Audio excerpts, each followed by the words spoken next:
Hello friends, very good morning. तो I hope आपने centre tendency के सारे क्वेश्चंस कर लिए होंगे या कर रहे होंगे। तो be engaged in that. Centre tendency बहुत अच्छा तैयार करें बेटा। एंड आज हम लेने वाले हैं इसी से थोड़ा सा जुड़ा हुआ topic which is titled measures of dispersion. Measures of dispersion. Dispersion is nothing but the study of variation. आप कहेंगे वेरिएशन क्या है, तो बेस्ट वे है बेटा, इसको हम एक एग्जांपल से पढ़ते हैं। मैं 3 सेट ऑफ वैल्यूज लूंगा। आप देखेंगे कि उन तीनों का सेंटर टेंडेंसी से मीन सेम होगा। 3 अलग अलग सीरीज ऑफ रॉ डेटा, तीनों का मीन सेम होगा। आप बताना उसमें डिफरेंस क्या है। तो observe it.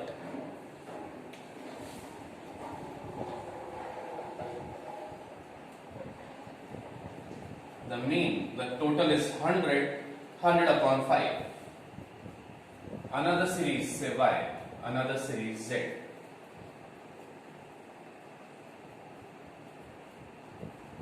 Again the total is 100 and the mean is 20.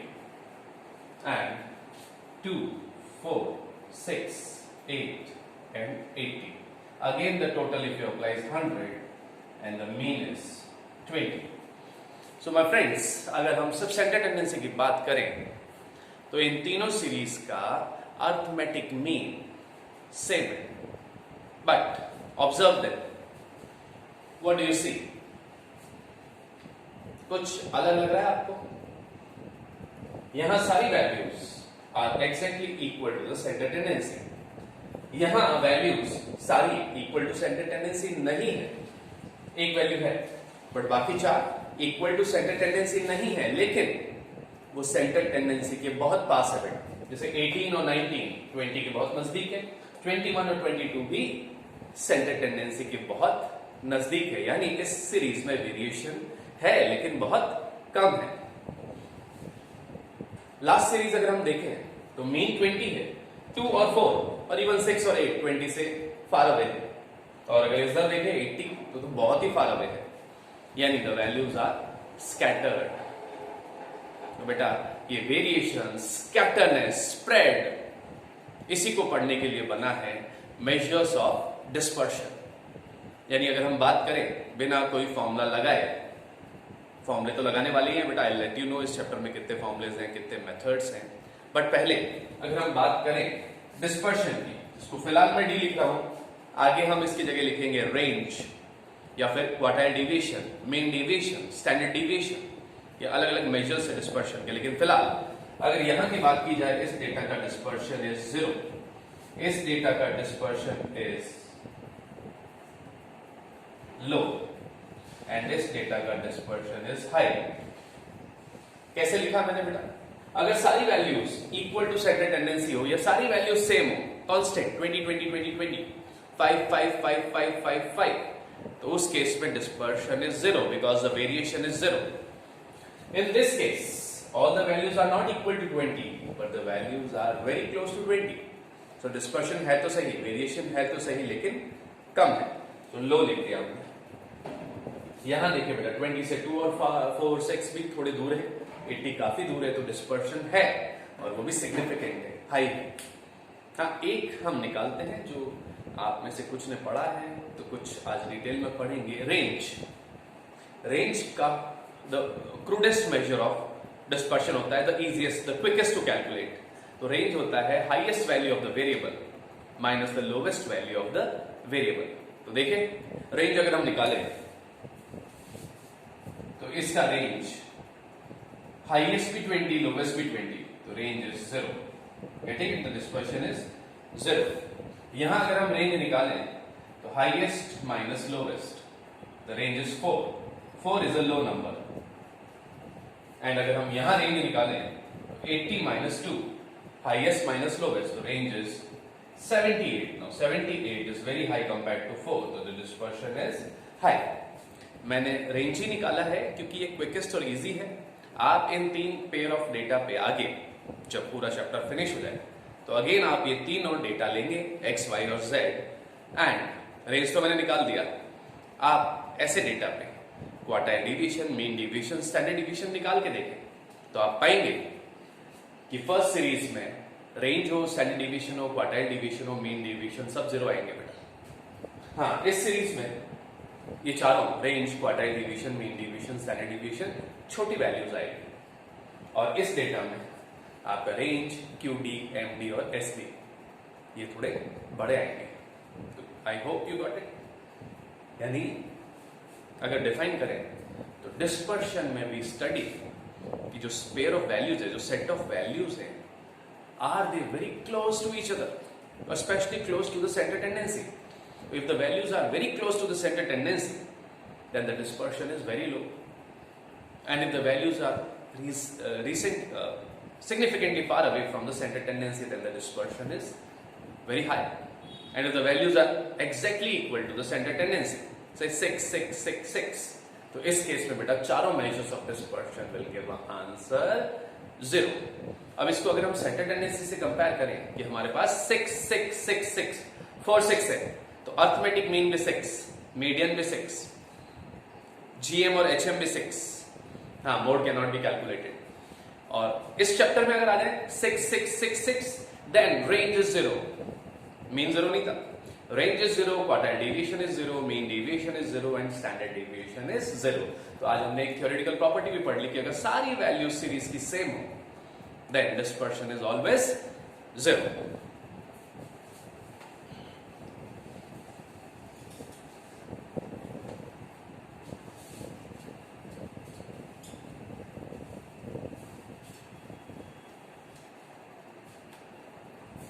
तो आई होप आप मीनिंग समझ चुके हैं। अब आप जानना चाहेंगे कि ये क्यों पढ़ते हैं, डिस्पर्शन क्यों पढ़ते हैं बेटा।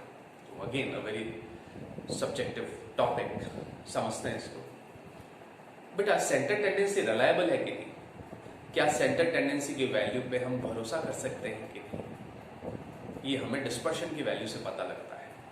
अगर हमें किसी सेट ऑफ वैल्यूज का सेंटर टेंडेंसी गिवन है और डिस्पर्शन 0 या लो है, तो we can rely on that value of center tendency and take some rational decision, and that decision won't go wrong. But if we have a set of values, center tendency दे रखा है और dispersion बहुत high है, तो बेटा we cannot rely on that measure of center tendency. Dispersion high होने पे हम कह सकते हैं the measures of center tendency are less reliable, है ना। एग्जाम्पल लें, सपोज ये जो हमारा डेटा था फर्स्ट या second, let this be the age of some people, so second data ले रहे 18, 19, 20, 21, 22 वाला, तो मीन आ रहा है 20। अब ये जो 18, 19, 20, 21, 22 है, ये सब कॉलेज गोइंग स्टूडेंट्स है बेटा। कोई फर्स्ट ईयर में है, कोई सेकंड ईयर में, कोई फाइनल ईयर में, कोई M.Com प्रीवियस में, कोई M.Com फाइनल में, कॉलेज गोइंग स्टूडेंट्स हैं। तो एवरेज एज 20 है और आई थिंक ये कॉलेज गोइंग स्टूडेंट्स है, इनको एक नई मूवी दिखाई जाए कबीर सिंह, तो इस एज ग्रुप के लिए भी बनी है ना। और मैं इनके लिए टिकट ले आता हूं कबीर सिंह का, तो गलत नहीं होगा बेटा। ये सब यूथ है और ऐसी मूवी ये पसंद करेंगे, गेटिंग। लेकिन हमारा लास्ट डेटा लेते हैं 2, 4, 6, 8 और 80, एवरेज 20, एवरेज 20। अब मैं इनके लिए अगर ये सोचूं कि ये यंग स्टूडेंट्स हैं, कॉलेज गोइंग स्टूडेंट्स हैं और ये राइड कर लेंगे बड़ी डेंजरस वाली, है ना, बॉम्बे में या एसएल वर्ल्ड में या डिज्नीलैंड में ऐसी राइड्स पाई जाती है, तो बेटा ये जो यूथ थे कॉलेज के, ये तो कर सकते थे वो rides. But what about these 2, 4, 6, 8, 80? जो 2 ईयर का है तो उसको तो बेटा अंदर ही सुसु पटिया जाएगा, और जो 80 वाला है तो वो तो वापस उतरेगा ही नहीं, गॉन। ठीक है। तो क्योंकि जो 2, 4, 6, 8 और 80 वाला डेटा था उसमें एवरेज तो 20 है, but nobody and nearby भी कोई कॉलेज स्टूडेंट है ही नहीं बेटा। जो 2 साल का है वो तो अभी प्ले स्कूल में भी नहीं गया, और जो 80 साल का है वो तो दुनिया छोड़ने वाला है शायद। तो उस केस में 20 एक reliable measure of centre tendency नहीं है, क्योंकि लास्ट डेटा में हमारा डिस्पर्शन बहुत ज्यादा था। अब इस चैप्टर में क्या पढ़ेंगे बेटा? There are in all 4 methods of dispersion in our CA foundation course. वैसे तो 1-2 मेथड्स और भी होते हैं, like Lorenz curve, organic coefficient and certain other methods, but हम जो 4 मेथड पढ़ेंगे वो है range, quartile deviation, mean deviation and standard deviation. है तो चार, लेकिन सबके दो दो फॉर्मूले हैं, क्योंकि यहां जो मेजर ऑफ डिस्पर्शन है इसके दो मेजर्स होते हैं बेटा, एक एब्सोल्यूट मेजर और एक रिलेटिव मेजर। यानी हम रेंज भी पढ़ेंगे और कोएफिशिएंट ऑफ रेंज भी पढ़ेंगे। जो रेंज है वो है एब्सोल्यूट मेजर और कोएफिशिएंट ऑफ रेंज जो है वो है रिलेटिव मेजर। सेम वे हम क्वार्टाइल डेविएशन भी पढ़ेंगे और coefficient of quartile deviation. Quartile deviation हो गया आपका एब्सोल्यूट मेजर ऑफ डिस्पर्शन और कोएफिशिएंट ऑफ क्वार्टाइल डेविएशन हो गया आपका रिलेटिव मेजर ऑफ डिस्पर्शन। इसी तरह इन चारों का बेटा, mean deviation, coefficient of mean deviation, standard deviation, coefficient of standard deviation. तो 8 टॉपिक हो गए एक तरह से। तो 4 मेजर्स, सबके 2 एलिमेंट्स, फिर एक वेरिएंस भी है, कोएफिशिएंट ऑफ वेरिएशन भी है, कंबाइंड स्टैंडर्ड डेविएशन भी है। तो अगेन ये सेंटर टेंडेंसी जितना बड़ा तो नहीं है, लेकिन हाँ बड़ा इंटरेस्टिंग टॉपिक है। आज हम रेंज को टच करते हैं बेटा, ओके। और ऑफ कोर्स इसमें भी मैं आपको थ्योरी पढ़ाऊंगा आगे। चारों मेजर्स के लिमिटेशंस हैं, प्रॉपर्टीज हैं, कंपैरिजन है, ये सब पढ़ेंगे, ठीक है। बट सबसे पहले हम लेते हैं रेंज का formula chart and we learn to apply range in raw data, discrete data and continuous data. Again बच्चों, कंटिन्यूअस डेटा में your data must be exclusive. अगर वो इंक्लूसिव या लेस देन या मोर देन फॉर्मेट है तो please आप उसको पहले एक्सक्लूसिव में कन्वर्ट करें और फिर ही रेंज निकालें, ओके। हाँ, रेंज के बारे में, it is the simplest to calculate, it is the quickest to calculate, it is a raw measure or crude measure, it is highly affected by extreme values। देखेंगे हम क्यों ओपन एंडेड क्लासेस में हम range नहीं निकाल सकते, ठीक है। तो let's start.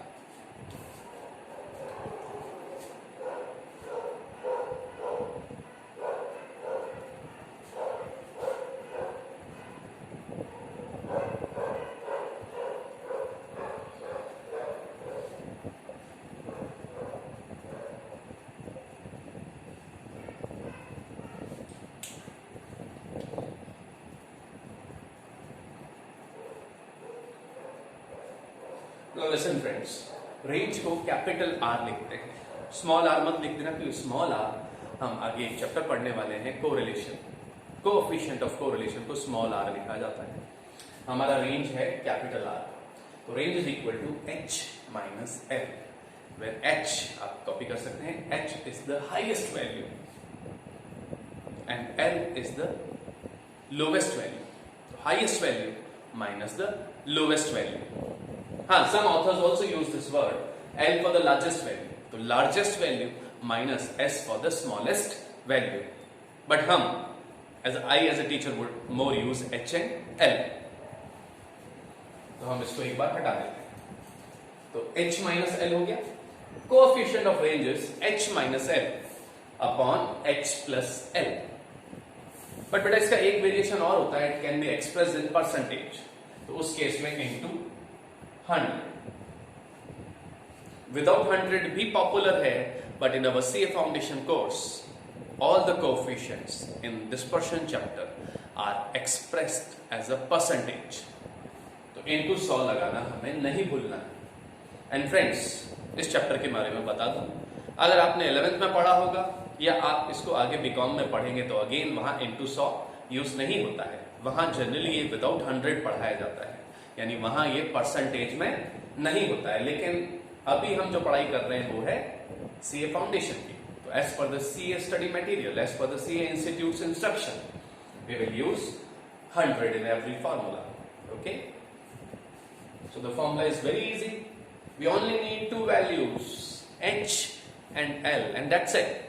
If we are able to find H and L, just H और L को यहाँ put up करना है, फॉर्मूला लगाना है, you'll calculate the range and the coefficient of range, okay? So let's solve it for raw, discrete and continuous data.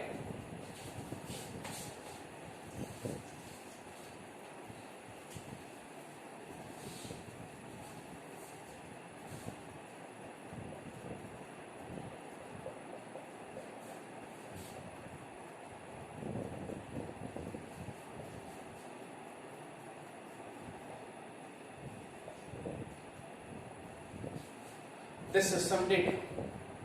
So what is the highest value? The highest value is 40. What is the lowest value? The lowest value is 10. Yes, we have to be careful. I have seen students in a hurry, बहुत जल्दबाजी में वो H और L गलत ले लेते हैं, है ना? एक छोटा बच्चा भी बता सकता है, तो आपको जल्दबाजी नहीं दिखानी है. Now, what is the range? It's very easy. H minus L. 40 minus 10, that is 30. And what is coefficient of range? H minus L upon H plus L into 100. So it's 40 minus 10 upon 40 plus 10 into 100, that is 30 upon 50 into 100, that is 60 percentage. Percentage नहीं भी लगाएं चलेगा, और आप percentage लिखेंगे तो भी चलेगा, बट जनरली मैंने परसेंटेज इसके साथ देखा नहीं, but we know it's always expressed as a percentage. अब एक इंटरेस्टिंग फैक्ट बताता हूं कि इन दोनों में डिफरेंस क्या है. तो बेटा एक डिफरेंस देख रहे हैं. वैसे आगे जाके हम ये भी पढ़ेंगे कि एब्सोल्यूट मेजर्स ऑफ डिस्पर्शन और रिलेटिव मेजर ऑफ डिस्पर्शन के डिफरेंसेस क्या होते हैं. इस पे भी क्वेश्चन बनता है. एक डिफरेंस देखें. Let this be the weight of some people. So this is weight का data which is in kg. तो पहले बंदे का वेट 15 केजी, 10 केजी, 25 केजी. तो what is the highest weight? It is 40 kg and this is 10 kg. 40 kg minus 10 kg. Your absolute measure is always having a unit, and that unit is the unit of the series. से आपको height 10 centimetre दे रखा है तो बेटा range भी centimetre में होगा. आपको weight of students in kilogram दे रखा है तो आपका रेंज भी केजी में होगा. Your absolute measure of dispersion will always have a unit. अब अगर हम यहां देखें तो बेटा 40 माइनस 10 30 केजी, तो ये भी केजी में, और 40 प्लस 10 ये भी केजी में. तो ऊपर भी केजी, नीचे भी KG. KG and KG cancel out हो गया. यानी क्या सीखा हमने कि जो रिलेटिव मेजर्स ऑफ डिस्पर्शन होते हैं, यानी जो सारे कोएफिशिएंट्स हम पढ़ेंगे इस चैप्टर में, चाहे कोएफिशिएंट ऑफ रेंज हो, कोएफिशिएंट ऑफ क्वार्टाइल डिवीजन हो, कोएफिशिएंट ऑफ मीन डिवीजन हो, कोएफिशिएंट ऑफ स्टैंडर्ड डिवीजन हो, और एक और होता है कोएफिशिएंट ऑफ वेरिएशन, ये सारे do not have a unit. तो प्लीज इसका आंसर ये मत लिख देना 60 केजी. अगर आपने लिख दिया तो गलत है. हो सकता है ऑप्शन में 60 भी गिवन हो और 60 केजी, और पहले 60 केजी गिवन हो और लास्ट में डी ऑप्शन 60 हो, तो बच्चा ए ऑप्शन 60 केजी देख के टिक कर देगा कि 60 आंसर है. Be careful. एमसीक्यूज में आपको उल्लू बनाना बहुत आसान है, इसलिए be cautious. Your answer is 60, not 60 kg. So this was the application of raw data. Okay. यहां देखें 25 जो है वो 3 बार आया है. That is the frequency of 25. But we are not bothered about it, क्योंकि हमें सिर्फ x यानी जो वेरिएबल है, वेरिएबल की हाईएस्ट वैल्यू देखनी है बेटा. चाहे वो एक बार ही आया हो, तो 40 एक बार आया है, हाईएस्ट है. 10 एक बार आया है, लोवेस्ट है. बस हाईएस्ट और लोवेस्ट से मतलब है, उसके रिपीटेशन से कोई मतलब नहीं है. एंड जो मैंने थ्योरेटिकल पॉइंट बताया था कि एक्सट्रीम वैल्यू से इफेक्ट होता है, ये it is not based on all observation, it is based on only 2 values. So if all the data remain same और हम इस 40 को कर दे 80, तो बेटा रेंज चेंज हो जाएगा.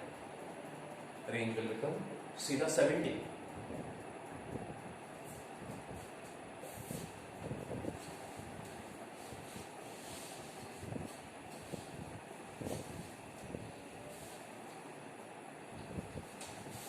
Now this was raw data. अब हम ले लेते हैं discrete data. 4, 5, 6, 7, 8, 9, 25, 10, 40, 60, 25 and 35. Friends, यहाँ स्टूडेंट्स एक बहुत कॉमन मिस्टेक करते हैं. वो हाईएस्ट 60 ले लेते हैं और लोवेस्ट कभी 10 ले लेते हैं. फ्रीक्वेंसी में नहीं जाना है. यहां देखें ना 25 3 बार है. We are not bothered. The variable which is the lowest is 4 and the highest is 9. So हमारा h है 9 और l है 4. बस हमें एच और एल चाहिए। एफ का कॉलम भी नहीं बनाना है बेटा, वो मीन में चाहिए। हर जगह सेम टेबल काम नहीं आती, CF भी नहीं चाहिए। सबसे छोटा x और सबसे बड़ा x, ये आपका एच और एल है, फॉर्मूले में रख दें, है ना। रेंज अगर हम ओरिजिनली निकाले तो रेंज आ गया 5 और कोएफिशिएंट ऑफ रेंज आ गया 5/14 into 100। ओके, नाउ लिख ही देते हैं। रेंज हो गया h minus L, so it's 9 minus 4, that is 5, and coefficient of range हो गया 9 minus 4/9 plus 4 into 100, that is 5/14 into 100। ठीक है, so this is how we will be able to find the answer। आप इसको calculator से निकाल लें। Okay, अब आगे बढ़ते हैं और हम लेते हैं कंटिन्यूअस डेटा।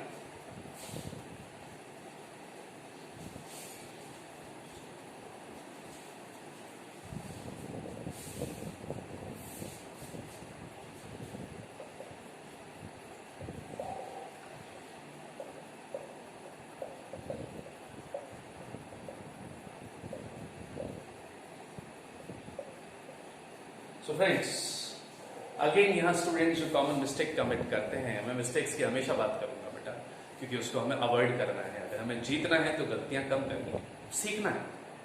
क्या गलतियां कॉमन होती है उसको भी सीखना है, हमें उसको रिपीट नहीं करना है। हो सके तो करना ही नहीं एक बार भी गलती। तो इसमें मिड वैल्यू नहीं निकालनी है बेटा। तो द हाइएस्ट एंड लोवेस्ट हमें यहाँ मिलेगा, यानी इस पर्टिकुलर डेटा के लिए highest is 50 and lowest is 10। 10 से 20, तो सीरीज स्टार्ट हो रही है 10 से, तो लोवेस्ट वैल्यू 10 और खत्म हो रही है 40 से लेके 50 तक वैल्यूज हैं, तो हाईएस्ट वैल्यू इज 50। बस एच और एल रख दे, you'll get the answer। एक और डेटा ले लेते हैं हम,